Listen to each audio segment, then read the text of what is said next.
नमस्कार, मैं हूं सोनाली और आप देख रहे हैं लाइव भारत टाइम्स न्यूज। चलिए बढ़ते हैं आज की खबर की ओर। वैश्विक शिखर सम्मेलन का दूसरा दिन आज पूरा विश्व विभिन्न युद्धों से घिरा हुआ है। ऐसे में शांति का संदेश वर्तमान समय की अनिवार्यता है।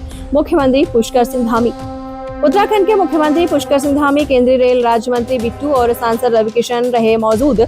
माउंट आबू से 20 किलोमीटर दूर तलेटी शांतिवन में ब्रह्म कुमारी संस्थान के मुख्यालय शांतिवन में चल रहे वैश्विक शिखर सम्मेलन के दूसरे दिन वक्ताओं ने वसुधैव कुटुंबकम विषय पर चिंतन मंथन किया।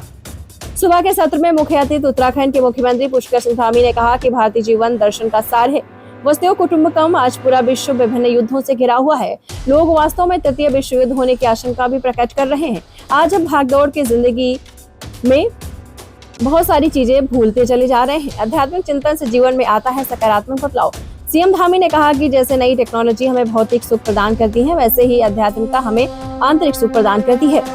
15 वर्ष से ब्रह्म कुमारी से जुड़ा हुआ हूँ। मुख्यमंत्री धामी ने कहा कि भारत की भूमि से उपजा ये संस्थान विश्व के कोने कोने में शांति और मानवता का संदेश देने का कार्य करता है। आने के बाद अपने भीतर विशेष प्रकार की आंतरिक शांति की अनुभूति हो रही है। करीब 15 साल से ब्रह्म कुमारी के कार्यक्रमों में जाता रहा हूँ। मुख्य प्रशासिका राजयोग की दादी रतन मोहिनी से मुलाकात हुई, उनका आशीर्वाद मिला। खुद को बहुत धन्य महसूस कर रहा हूँ। सबसे पहले तो बहुत बहुत धन्यवाद आप लोगों का, जो सम्मान मुझे दिया उसके लिए।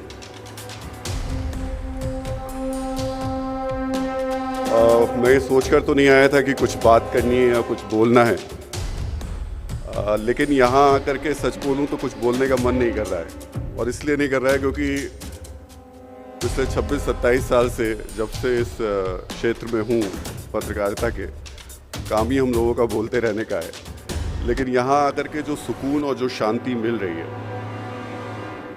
उससे एहसास होता है कि हम जिस दुनिया में जी रहे हैं और इस दुनिया में आकर के जब हम इसको महसूस करते हैं तो ज़मीन आसमान का अंतर नज़र आता है।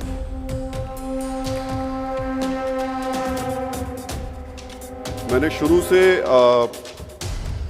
जिस तरीके की पत्रकारिता की, उसमें तमाम तरीके की खबरें की हैं, लेकिन अध्यात्म से, सनातन से मेरा एक अलग तरीके का रिश्ता रहा है।